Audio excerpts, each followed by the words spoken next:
지난 시간에 최초의 HBM인 HBM1은 SK 하이닉스가 만들었다는 말씀드렸죠. 그러나 불행히도 HBM1을 탑재한 AMD의 라데온 GPU 그래픽카드는 시장의 외면을 받았습니다. 시장에 사장될 뻔한 이 HBM이 극적으로 회생하게 된 계기는 젠슨 황의 엔비디아가 2016년에 출시한 데이터 센터용 GPU인 파스칼 아키텍처 기반의 테슬라 P100이었습니다. 그런데 재미있는 사실은 테슬라 P100에 들어가는 HBM을 만든 이들은 SK하이닉스가 아니었습니다. 바로 삼성전자가 만든 2세대 HBM인 HBM2가 P100에 탑재됩니다. 삼성전자는 하이닉스에 앞서 TSV 기술을 먼저 개발한 바 있으나 HBM의 성공에 대해서는 여전히 회의적이었습니다.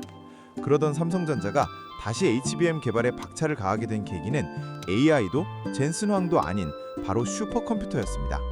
앞서 1편에서 메모리 벽의 격차가 심각해져 CPU나 GPU가 반은 가동하고 반은 공회전한다는 거 기억나시죠?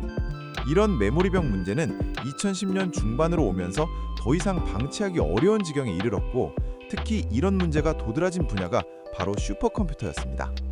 당시는 미국과 중국이 초당 100경번 연산이 가능한 엑사플롭스급 슈퍼컴퓨터의 개발 경쟁을 하던 시기였거든요.